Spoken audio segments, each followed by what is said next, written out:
Cabinet meeting ಮಾಡಿದ್ದೀವಿ. Mysuru ಡಿವಿಷನ್ನಲ್ಲಿ cabinet meeting ಮಾಡಿದ್ದೀವಿ. ಇವತ್ತು ಬೆಂಗಳೂರು ಡಿವಿಷನ್ನಲ್ಲಿ ಕ್ಯಾಬಿನೆಟ್ ಮೀಟಿಂಗ್ ಮಾಡ್ತಾ ಇದ್ದೀವಿ. ಸ್ವಲ್ಪ ದಿನ ಆದಮೇಲೆ ಗುಲ್ಬರ್ಗ ಬೆಳಗಾವಿ ಡಿವಿಷನಲ್ಲೂ ಕ್ಯಾಬಿನೆಟ್ ಮೀಟಿಂಗ್ ಮಾಡ್ತೀವಿ. ಅದು ಬಿಜಾಪುರದಲ್ಲಿ ಮಾಡಬೇಕು ಅಂತೇಳಿ ಈಗಾಗಲೇ ಸಲಹೆ ಬಂದಿದೆ. ಅಲ್ಲಿ ಮಾಡ್ತೀವಿ ಬಿಜಾಪುರ.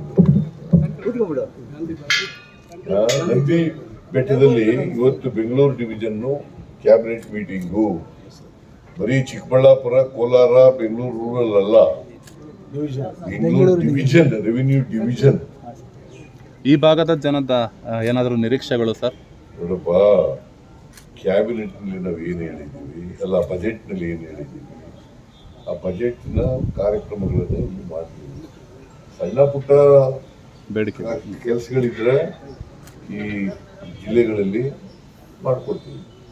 ಸರ್, ತಾವು DCM ಅವರಿಂದ ಶಕ್ತಿ ಪ್ರದರ್ಶನ, ಒಗ್ಗಟ್ಟಿನ ಪ್ರದರ್ಶನ ಮಾಡಿದ್ರೆ, ಆದ್ರೂ ಕೂಡ ಬಿಜೆಪಿ ಅವರು ನಂಬ್ತಾ ಇಲ್ಲ. ಅದು ಸೆಪ್ಟೆಂಬರ್ ಅಲ್ಲಿ ಚೇಂಜ್ ಮಾಡ್ತೀರಿ ಅಂತ ಪದೇ ಪದೇ ಹೇಳ್ತಾರೆ. ಬಿಜೆಪಿ ಅವರು ಯಾರು ನಂಬಲ್ಲ, ನೀವೇ ನಂಬಲ್ಲ. ಬಿಜೆಪಿ ಅವರು ನಂಬೋದೇ ಇಲ್ಲ. ಅವರು ಯಾವಾಗಲೂ ಸುಳ್ಳು ಮಾತ್ರ ನಂಬ್ಕೊಳ್ಳೋದು, ಸತ್ಯ ಯಾವತ್ತೂ ನಂಬಲ್ಲ, ನೀನು ನಂಬಲ್ಲ. ಅದರಿಂದ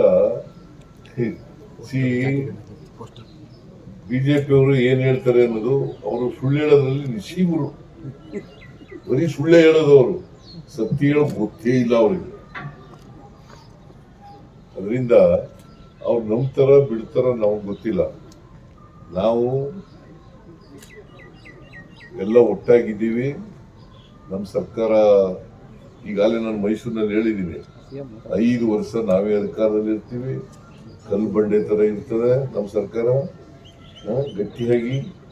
ಅದರಿಂದ ಅವರು ಹಗಲು ಕನಸು ಕಾಣ್ತಾ ಇದ್ದಾರೆ. ಪಾಪ ಬಿಜೆಪಿಯವರು ಹಗಲು ಕನಸು ಕಾಣ್ತಾ ಇದ್ದಾರೆ. ಅವರು ಅಧಿಕಾರದಲ್ಲಿ ಇದ್ದಾಗ ಏನೂ ಮಾಡಲಿಲ್ಲ.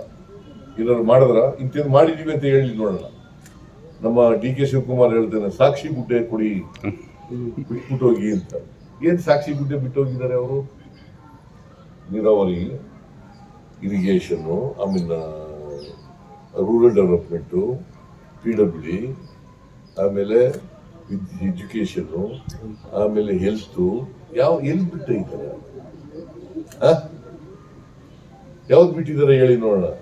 ಅಧಿಕಾರ 4 ವರ್ಷ ಸರ್ಕಾರದಲ್ಲಿ ಇದ್ರು. ಕುಮಾರಸ್ವಾಮಿ ಒಂದು ಸಮ್ಮಿಶ್ರ ಸರ್ಕಾರದಲ್ಲಿ 1 ವರ್ಷ 2 ತಿಂಗಳಿತ್ತು. ಏನ್ ಮಾಡಿದ್ದಾರೆ ಅವರು? ಏನು ಮಾಡಿಲ್ಲ. ಇನ್ನು ಸುಳ್ಳು ಹೇಳ್ಕೊಂಡು ಜನರಿಗೆ ತಪ್ಪುದಾರಿಗಳಿರ್ತಕ್ಕಂಥ ಪ್ರಯತ್ನವನ್ನ ಮಾಡ್ತಾ ಇದ್ದಾರೆ. ನೀವು ನೋಡಿದ್ರ ನಮ್ಮ 2ನೇ ವರ್ಷದ ಸಾಧನಾ ಸಮಾವೇಶ ನೋಡಿದ್ರ,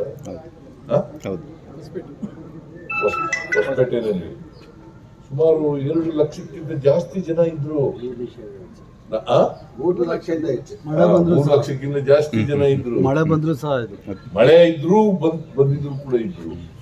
ಆಮೇಲೆ ಒಳಗಡೆ ಬರಕ್ಕಾಗಿಲ್ಲ. ಬಹಳ ಜನ ಸುಮ್ನೆ ಬರ್ತಾರ.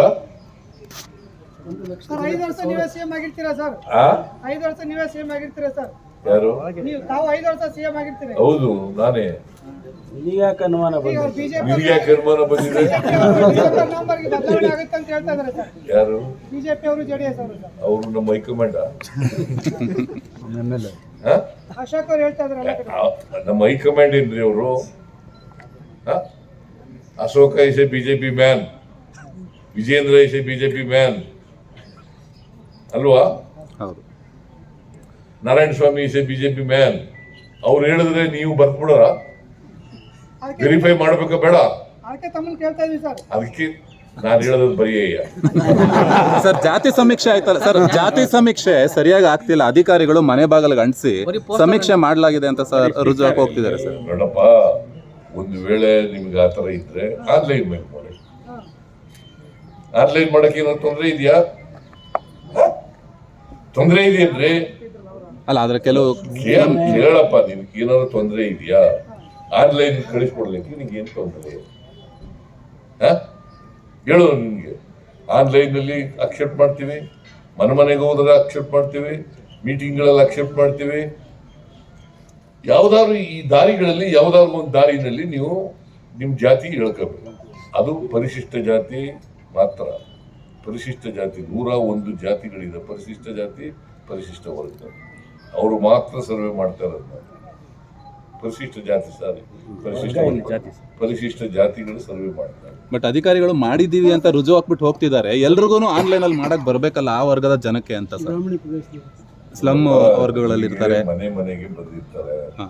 ಅಲ್ಲಿ ಕೊಡ್ಲಿಲ್ಲ ಅಂತಂದ್ರೆ ಅಂಟಿಸ್ಬಿಟ್ಟು ಹೋಗ್ತಾರೆ. ಇಲ್ಲಿ ಹೋದ್ರೆ ಹೇಳದೆ ಹೋದ್ರೆ ಜಾತಿ ಹೇಳದೆ ಹೋದ್ರೆ ಅಂಟಿಸ್ಬಿಟ್ಟು ಹೋಗ್ತಾರೆ.